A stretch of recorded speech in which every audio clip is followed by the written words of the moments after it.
ڕێز و سڵاو بۆیەوە بینەرانی خۆشەویستی تەلەڤیزیۆنی کۆمەڵە بە یارمەتی ئاوڕێیانی هاوکار ماتوێنێتەوە خزمەتان بۆ پێشکەشکردنی گەشتی هەواڵەکانی ئەمڕۆی سێشەممە. سەرەتا سەردێڕی چەند هەواڵ. گیانبەختکردن و برینداربوونی 5 کەس بەهۆی تەقەیەزەکانی ڕژیم بۆ سەر ناڕازیان لە شاری سەقز.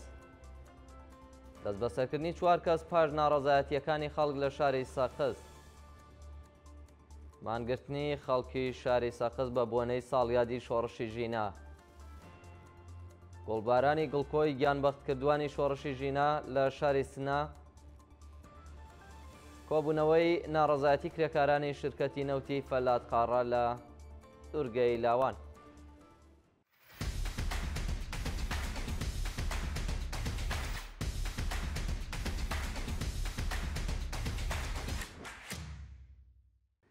گیان لەدەستدان و برینداربوونی 5 کەس بەهۆی تەقەیەزەکانی ڕژیم بۆ سەر ناڕازیان لە شاری سەقز. ڕۆژی دووشەممە ڕێکەوتی 24 خەرمانانی 1404 هەتاوی بەهۆی دەستڕێژی گولە لەلایەن هێزەکانی ڕژیمی کۆماری ئیسلامی بۆ سەر خەڵکی ناڕازی هاوڵاتی گیانی لەدەستا و 4 کەسی دیکەش بە سەختی بریندار بوون.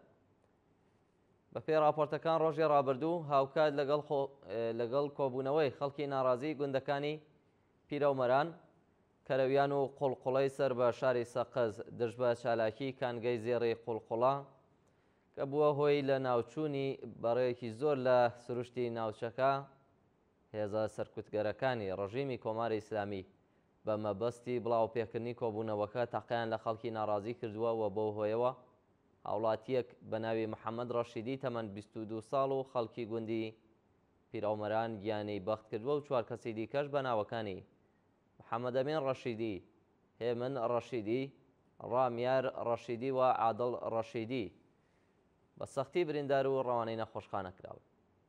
هەروەها هێزەکانی ئیدارەی ئیتڵاعاتی ڕژیم بە مەرجی بەڕێوەچوونی شەوانەی مەراسمی ناشتنی تەرمی ڕۆڵەکەیان بەبێ بەشداری خەڵک تەرمی و گیانبەخت کردوویان ڕادەسی بنەماڵەکەی کردووە و لە جەوێکی ئەمنیەتی و بەبێ بەشداری خەڵک لە گۆڕستانی گوندی پیرەومەران مەراسمەکە بەڕێوەچوو.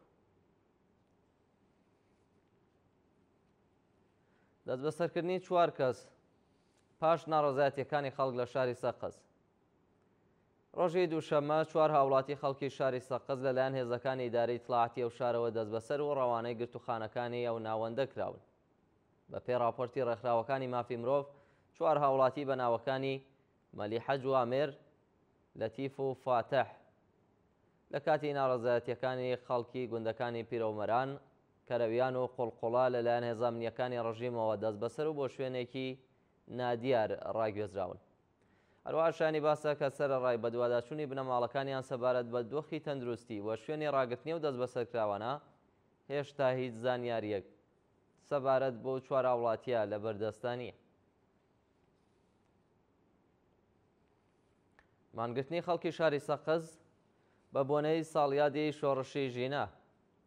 ڕۆژی سێشەممە 25 خەرمانان خەڵکی شاری سەقز بە مەبەستی ڕێزگرتن لە یادی گیانبەختکردوانی شۆڕشی ژن ژیان ئازادی و هەروەها بە بۆنەی هاتنی ساڵیادی گیانبەختکردنی ژینە ئەمینی دوکانەکانیان داخست و مانیان گرت.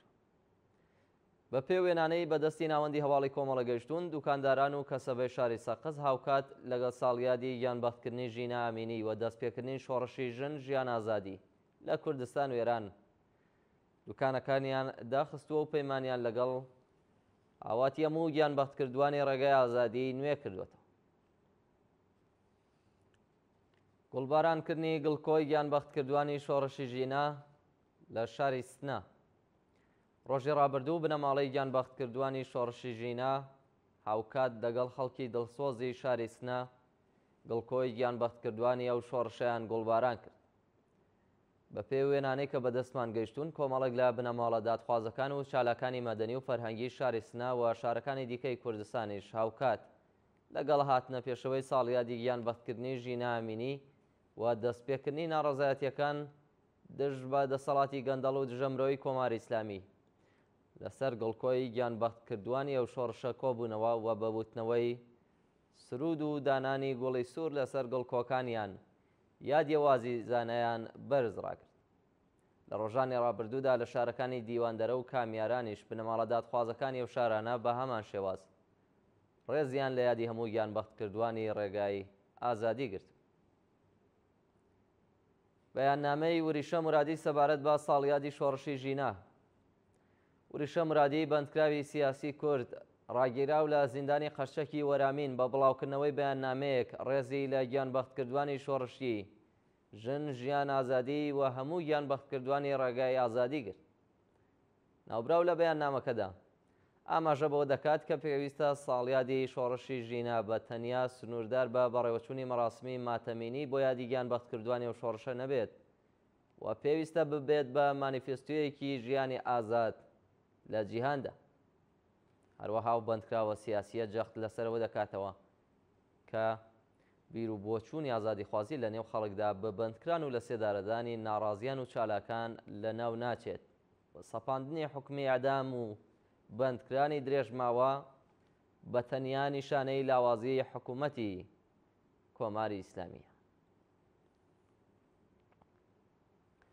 بەردەوامی هەڵمەتی سێشەمانەی نابۆی ئەعدام لە 52 بەندیخانەی ڕژیم لە ئێران و کوردستان. ڕۆژی سێشەممە ڕێکەوتی 25 خەرمانان هاوکات لەگەڵ ساڵیادی دەستپێکردنی شۆڕشی ژن، ژیان، ئازادی بەندکراوان لە 52 زیندانی ڕژیم مانیان لە خواردن گرتووە و بە بڵاوکردنەوەی بەیاننامەیەک یادی گیانبەختکردوانی و شۆڕشەیان بەرز ڕاگرتووە. بەپێی راپۆرتەکان هاوکات لەگەڵ هاتنی ساڵیادی دەستپێکردنی شۆڕشی ژینا بەندکراوانی بەشدار لە هەڵمەتی سێشەمەکانی نابۆی ئەعدام لە 52 زیندانی ڕژیمی کۆماری ئیسلامی مانیان گرت و بە بڵاوکردنەوەی بەیاننامەیەک ئاماژەیان بەوە کردووە کە لە 3 ساڵی ڕابردوو و پاش دەستپێکردنی شۆڕشی ژینا 3175 بەندکراو لە زیندانەکانی ڕژیم لە سێدارە دراون کە 49 کەسیان زیندانی سیاسی بوون. لە بەردەوامی بەیاننامەکەدا جەخت لەسەرەوە کراوەتەوە کە تا کاتی هەڵوەشانەوەی حکمی سێدارەی هەموو بەندکراوان و ئازادی بێمەرجی هەموو بەندکراوانی سیاسی و عەقیدەتی بەردەوامە بن لە مانگرتن و ناڕەزایەتیەکان لە زیندانەکانی دیکەش بڵاوتر دەکەن. کۆبوونەوەی ناڕەزایەتی کرێکارانی شیرکەتی نەوتی فەلات قاڕا لە دوورگەی لاوان. ڕۆژی دووشەممە 24 خەرمانان کۆمەڵێک لە کرێکارانی شیرکەتی نەوتی فەلات قاڕای شاغەڵ لە دوورگەی لاوان دەست بە پێنەدانی هەڵدەستە دواخراوەکانیان کۆبوونەتەوە. بەشداربووانی کۆبوونەوەکە بە وتنەوەی دروست ماڵکردنی پلاکارد خوازیاری بەرزکردنەوەی ئاستی ئەغدەست بە پێی ڕێژەی هەڵاوسان، دابینکردنی بیمەی دەرمانی کارامە، پێدانی ئەغدەست و مەزایە دواخراوەکانیان، وەرگرتنی هێزی کاری نوێ، دابینکردنی ئیمەنی شوێنی کار، ئەمنیەتی پیشەیی و ئیمکاناتی ڕەفاهی، بایەختانی ڕژیم بە داخوازیەکانی کرێکارانی شیرکەتی نەوت و هەروەها سربەخۆی سندوقی خانەنشینکراوانی ئەو شیرکەتە بوو. و دوایین هەواڵمان سەبارەتە بە کۆبوونەوەی ناڕەزایەتی کرێکارانی شارەداری ئیزە. ڕۆژی دووشەممە 24 خەرمانان کرێکارانی شارەداری ئیزە دەست بە پێنەدانی حەقدەست و مەزایە دواخراوەکانیان کۆبوونەوە و دەستیان لە کارکێشایەوە. بەپێی راپۆرتەکان بەشداربووانی کۆبوونەوەکە بە وتنەوەی دروست مۆڵکردنی پلاکارد دەست بەوە دینهاتنی داخوازیەکانیان و هەروەها بایەخنەدانی بەرپرسان بە ژیان و معیشەتی کرێکاران ناڕەزایەتیان دەربڕیوە و خوازیاری بەرزبوونەوەی ئاستی حەقدەست بە پێی ڕێژەی هەڵاوسان، دابینکردنی مەنی شوێنی کار و بیمەی دەرمانی کارامە، پێدانی ئەو بڕەپارەیە کە لە ساڵانی ڕابردوو وەکو باج لەسەر حەقدەستەکانیان کەم کراوەتەوە و هەروەها کۆتایی هێنانی گوشار بۆ سەر کرێکارانی ناڕازی شارەداری لە ئێران. بینەرانی خۆشەویست، گەشتی هەواڵەکانی ئەمڕۆتان پێشکەشکرا. کات و ساتێکی خۆش بۆ هەموو لایەک.